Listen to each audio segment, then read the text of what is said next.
Marco, seja muito bem-vindo ao nosso programa. O Marco, porta-voz do Sindicato Nacional dos Aposentados, Pensionistas e Idosos. E, Marco, nós, um pouquinho antes de você entrar, nós já rodamos um conteúdo introdutório, que foi um vídeo muito lúdico do deputado estadual do PT, o deputado Leonel Rade, pelo Rio Grande do Sul, que trouxe, né, os principais fatos, acontecimentos e, de fato, começa a ajudar a esclarecer as situações que são vandalizadas. Essa é a expressão que eu tenho usado. Essa fake news é a vandalização da verdade a partir da crise do INSS, mas em especial, Marco, em que pé está o Sindinap depois de toda essa tentativa de, reforço, vandalizar, em especial, o Sindicato dos Aposentados? Seja bem-vindo. Muito obrigado pelo convite, Tiago, professor Barassi. É sempre uma honra conversar com a audiência do DCM, um veículo muito importante para que a gente possa esclarecer tudo o que está acontecendo.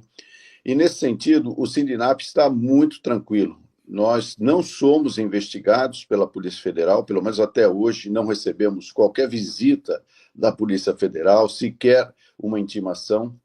E o que nós precisamos nesse momento é realmente separar o joio do trigo.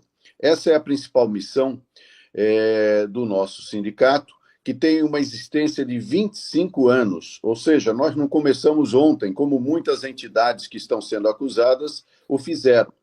Nós temos uma história a zelar, somos transparentes e estamos realmente bastante tranquilos que, no final de todo esse processo, nós poderemos mostrar que, no caso do Sindinap, estamos bem tranquilos, não só em relação a qualquer investigação, mas principalmente, isso eu quero ressaltar, em função dos serviços que o Sindinap presta para os seus associados. E eu queria aqui relatar alguns desses benefícios e serviços, porque muitas vezes, na esteira desse embrulho total que estão fazendo, e muitas vezes até por falta de informação, nós somos considerados como apenas captadores de recursos. E eu acho que isso é um dos principais problemas que cabe à imprensa, inclusive, elucidar. Porque quando se fala aí em bilhões, são 6,3 bilhões de arrecadação, evidentemente que estamos falando aí de uma investigação séria da Polícia Federal, da Controladoria Geral da União, e nós respeitamos isso.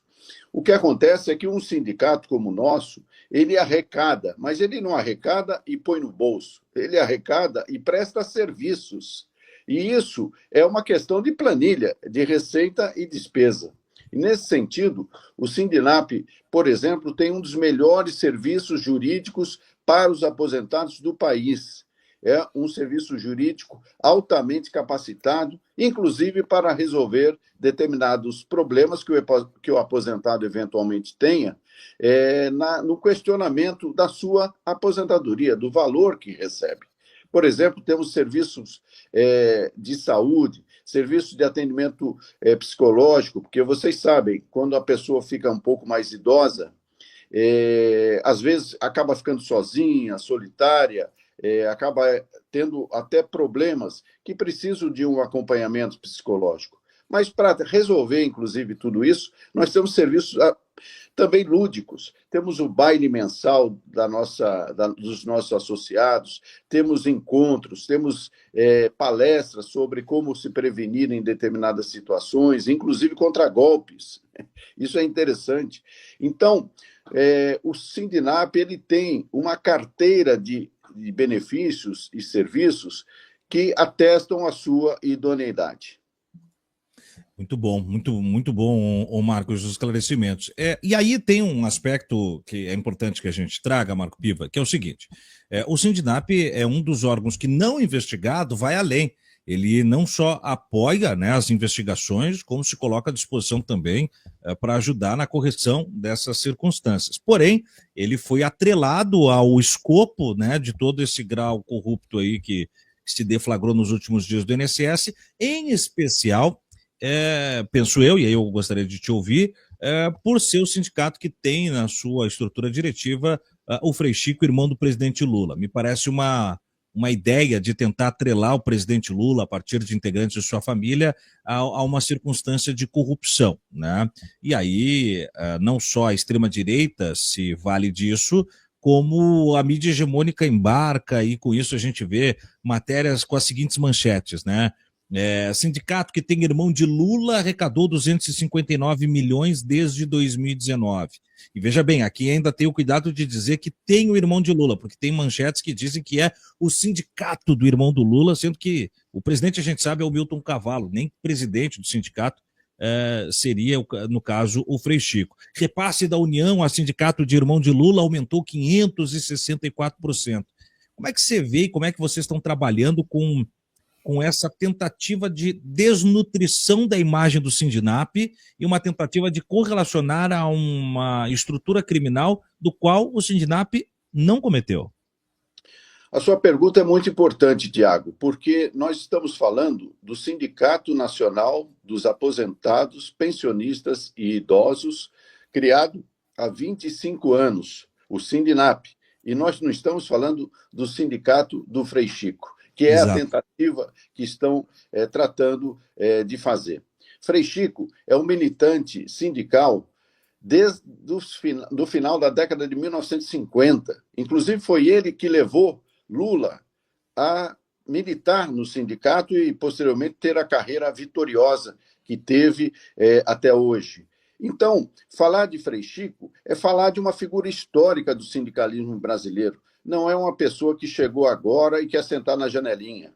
Então, todo esse tipo de artimanha verbal, de manchete, para tentar prejudicar o Sindinap, na verdade, é a tentativa de prejudicar o presidente Lula. Frei Chico é um personagem muito importante para a construção do Sindinap. Ele, como um militante sindical, construiu esse sindicato e está hoje ocupando o cargo de vice-presidente. Eu diria o seguinte, Tiago e Baraci, no final dessa história, nós vamos ter que dar um troféu para o Frei Chico, porque Frei Chico merece, por toda a sua história, que as pessoas, a sociedade o reconheça como alguém que contribuiu muito na luta contra a ditadura, na luta pela democracia e na luta por um sindicalismo forte. É verdade. E de toda medida, eu tenho dito, Marco, e vocês que vivem esse bastidor, eu gostaria que, dentro do possível, se você puder comentar, é claro que tem alguns aspectos que, porventura, fiquem restritos, e você fica bem à vontade, por favor, que eu tenho chamado da tentativa lavajatista de emplacar o Lulinha e a Friboi para 2026. Como eu não tenho mais esse argumento caducou, de tentar dizer que o filho do Lula era o presidente da Friboi e tal, babá, agora eu tentei pegar, é o Frei Chico, antes disso, antes do Frei Chico, se a gente lembrar 2024, ficar espizinhando o tempo inteiro a primeira-dama Janja. Aí o Lula vem a público no aniversário do PT e deixa claro que não vai colar as tentativas de alguma maneira, defenestrar a primeira-dama, né? E aí os caras ficam meio que, né, procurando no raio de ação alguma margem em que possa fragilizar a figura do presidente a partir dos seus parentes, enfim, né? É assim que vocês fazem a leitura? Tem um aspecto lavajatista disso também? Ou você acha que são coisas separadas? Sem dúvida, nós não estamos tratando com amadores nesta luta para que prevaleça a verdade. De uns tempos para cá, de uns anos para cá, tivemos vários episódios e creio que o principal deles foi a Lava Jato, no sentido de prejudicar todo um esforço de setores da sociedade, no caso da política, nos governos petistas, que travaram uma luta histórica contra a desigualdade, pela justiça social, e evidentemente que isso não agrada aos setores que sempre tiveram privilégios. Então, ver uma ressurreição da Lava Jato nesse episódio é bem provável, porque as coisas nem sempre ficam claras quando se anuncia uma determinada operação. Nós sabemos o papel importante que a Polícia Federal cumpre, especialmente num governo republicano como o do governo do presidente Lula. Nós sabemos a importância da Controladoria Geral da União, a CGU, que, aliás, foi criada no primeiro mandato do presidente Lula. Então, nós temos todo o arcabouço institucional para chegar num ambiente onde a investigação seja feita de forma republicana, idônea e transparente. Agora, evidentemente que, por conta do cenário político, nós temos pela frente que enfrentar também aquele inimigo político que considera que as fake news, que as inverdades, elas têm que se sobrepor ao debate sério e democrático. Nesse sentido, todos precisamos estar atentos, e não somente o Sindinap. Uhum.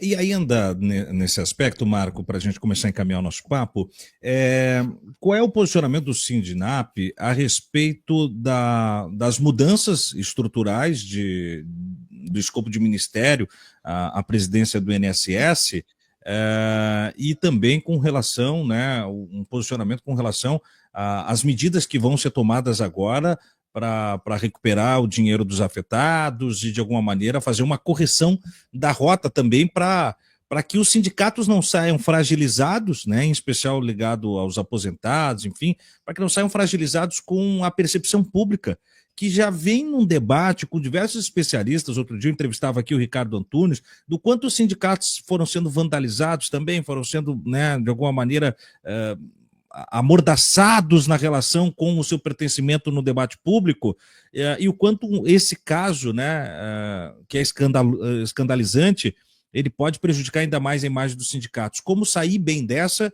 e sobre as mudanças aí no Ministério e na presidência do INSS? Tiago, esse é um ponto importante. O processo de associação do aposentado e do pensionista as entidades que possuem um acordo técnico, né, de cooperação com o INSS, ele deve se dar da forma mais transparente possível. Ou seja, a nossa preocupação como Sindinap sempre foi essa. Ou seja, é evidente que o aposentado, até pela sua idade, estamos falando em 2025, então estamos falando com pessoas que viveram uma outra época da tecnologia. Ou seja, muitos de nós ainda vivemos na era analógica e hoje estamos na era digital. Ou seja, a revolução tecnológica, ela impulsiona a sociedade, mas, ao mesmo tempo, ela deixa muita gente para trás do ponto de vista da sua compreensão. Eu estou dizendo sobre esse tema. Por quê? Porque nós sempre tivemos a preocupação de colocar de forma muito transparente para o aposentado aquilo que ele iria receber e aquilo que ele vai receber no momento da sua associação.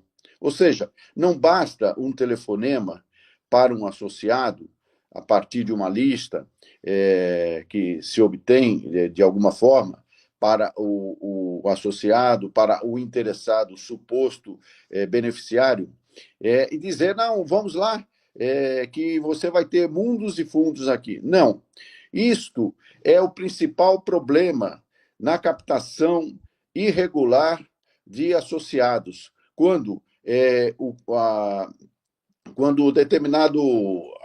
determinada entidade, o chamado correspondente bancário, que muitas vezes trabalha para bancos, né, vai lá oferecer os serviços, então liga e fala, não, você vai ter aqui o seguro de saúde, o seguro disso, daquilo, o atendimento médico. Então, evidentemente, que se trata de uma sedução irregular, porque a entidade precisa ser muito clara quando abordar o associado em relação àquilo que ela vai oferecer.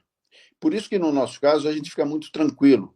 A nossa atuação junto a um potencial associado é sempre muito clara em relação àquilo que vamos oferecer. E eu estou comentando isso porque talvez daqui para frente, vai ser necessário você aperfeiçoar muito mais os mecanismos de aceitação e aprovação do associado para a sua filiação. E aqui eu quero registrar que o Sindinap já tem um processo muito mais avançado do que outras entidades. Ou seja, nós exigimos um documento com fotografia, exigimos que a pessoa assine de forma digital também a sua aceitação para a associação. Nós exigimos também aquele reconhecimento facial, ou seja, nós temos realmente uma preocupação muito grande para que esse processo de associação e filiação ele seja o mais claro, transparente e verdadeiro em relação à pessoa que está aceitando o Sindinap como a sua entidade representativa. E aqui é que entra o problema, Tiago, Ibaraci e audiência. E esse problema vinha se arrastando.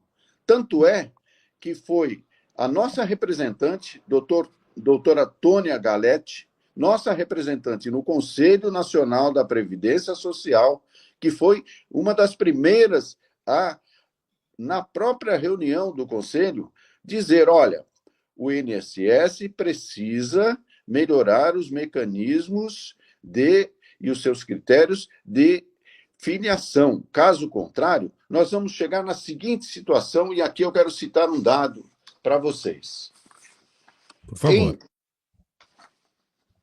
Em julho de 2023, uma entidade chamada Associação de Aposentados Mutualista para Benefícios estava arrecadando R$ 5.362.531,50. Anotem bem, julho de 2023. Nesse mesmo mês, o Sindinap arrecadou R$ 12.753.444,33. Então, vocês vejam uma diferença. O Sindinap, em julho de 2023, arrecadava quase o dobro dessa associação mutualista. Vamos pegar agora o dado de janeiro deste ano. Janeiro, estou falando deste ano. Pois bem, a Associação de Aposentados Mutualistas para Benefícios, uma entidade jovem, arrecadava mais de 21 milhões e meio de contribuições de aposentados. Enquanto o nosso sindicato, com 25 anos de existência, arrecadava o montante de 11 milhões 415 mil. Ou seja, como se explica que uma entidade como a nossa, com 25 anos de existência, tem uma arrecadação média entre 10, 11, 12 milhões por mês, e uma entidade jovem como essa, que mal tinha assinado um acordo de cooperação técnica, passa para uma arrecadação de 21 milhões. Essa é a explicação que a Polícia Federal e a Controladoria Geral da União precisam dar o quanto antes, porque senão é novamente aquela história de você colocar todas as entidades no mesmo saco. E com isso, a Ferrari que apareceu, o Porsche que apareceu, o imóvel que apareceu, certamente de outras entidades, fica parecendo que também nós, Sindinap, estamos envolvidos. Então, esse é o papel importante que todos nós, pessoas sérias, que trabalham efetivamente em benefício dos aposentados, nós precisamos fazer. Muito bom. Marco, muito obrigado pelos esclarecimentos. O Diário do Centro do Mundo está sempre com os microfones abertos para o Sindinap. Quero agradecer a sua participação e também a figura da assessoria do René Gardim, porque é fundamental que nós tenhamos, né, o máximo de espaço para que sejam esclarecidos pontos que ficam narrados unissonamente por uma imprensa que está tutelada pelos interesses da extrema-direita e que nos apresenta essa violação dos fatos de uma maneira muito cáustica aí tanto para o Sindinap quanto para os interesses de uma sociedade com a correção dos fatos. Então, muito obrigado, Marco, e até uma próxima. Eu que agradeço, Tiago, Baraci, toda a audiência, e estamos aqui à disposição para seguir nesse debate. Muito bom. Muito obrigado, Marco Piva, que é o porta-voz do Sindicato Nacional dos Aposentados e também dos pensionistas.